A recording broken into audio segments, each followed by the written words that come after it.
法兰克，我发现你除了变瘦之外，精神也变得很好哎，有没有什么秘籍可以分享给我啊？因为我最近都觉得我睡不好。其实这一次的这个 Watch 7跟 Watch Ultra，其实它还有新增一个新的健康功能，叫做身体能量指数。其实它跟睡眠侦测很像，一样你就带着手表睡觉，然后隔天早上起来，它就会有一个完整的评分给你参考。进去之后，你看它的分数高低最高是100分，每天早上起来它会给你各种数据。那跟睡眠侦测比较不一样的地方就是说，它除了睡眠之外，它还有前一天的活动量，还有心率的变异。那我这样子，如果当天起来发现我前一天分数很差怎么办？你要不要看一下你每一天，比如说分数比较低的是哪些项目？它主要说我的平均睡眠时间跟睡眠心率，这边可以点进去看它的细节，然后你看它就会跟你讲说，你如果要高分的标准是你看7到9个小时，对啊，我只有睡6个半小时，它觉得太少。平均睡眠时间，过去1周你每天的睡眠时间最好在7到9小时之间，那太多或太少都不好。我有一次熬夜呢，只睡了4个小时，隔天整个人昏昏沉沉，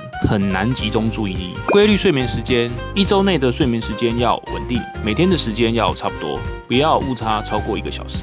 我以前呢作息不规律，常常睡到中午，结果越来越难入睡，作息大乱。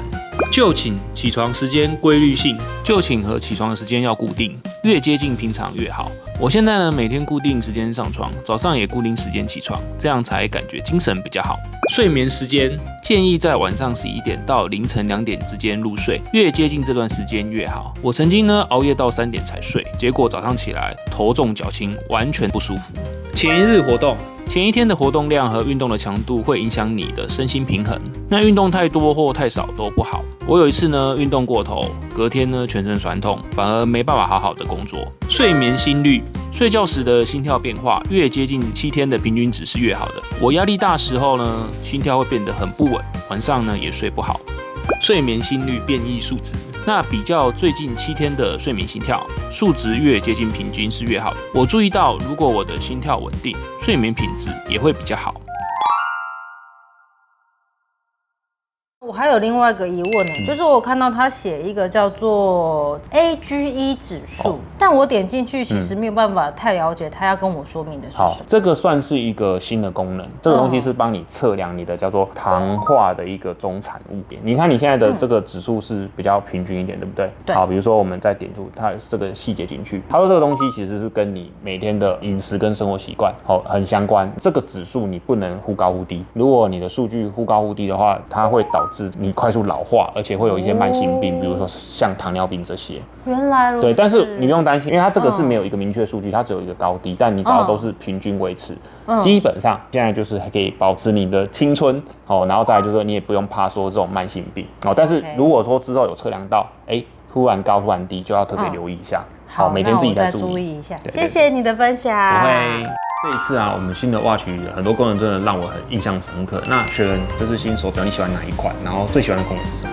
虽然 Ultra 的那个续航力真的让我非常的惊艳，可是呢，我还是比较喜欢 Watch 7，因为女生嘛，当然这种比较秀气的表款的话呢，是更加适合我的。那加上呢，我就是之前有带着它去跑步跟做一些运动，现在定位呢非常的精准，而且滑起来的流畅度非常的好。另外的话呢，就是我也想要就是带着它去睡觉，那它的身体能量指数呢测量的结果呢，我觉得说算起来是非常精确的，并且呢，我之前有买很多 Watch 6的表带，这些呢我都可以沿用到我的 Watch 7上面啦。当然我就是继续学用它咯。像我自己的话，我还是喜欢我们的这个 Watch Ultra， 因为男生真的戴起来很好看，然后再来就是你提到的高续航，那重点就是我非常喜欢的所谓的运动的功能都非常的完整，我可以出去爬山或者是跑步骑脚踏车这些，这样呢就是我们今天完整的这个铁人3项的一个实测，还有身体能量指数的一个测试。我们接下来还有更多的功能，我们就留到下一步再跟大家说明。我们下次见喽，拜拜，拜拜。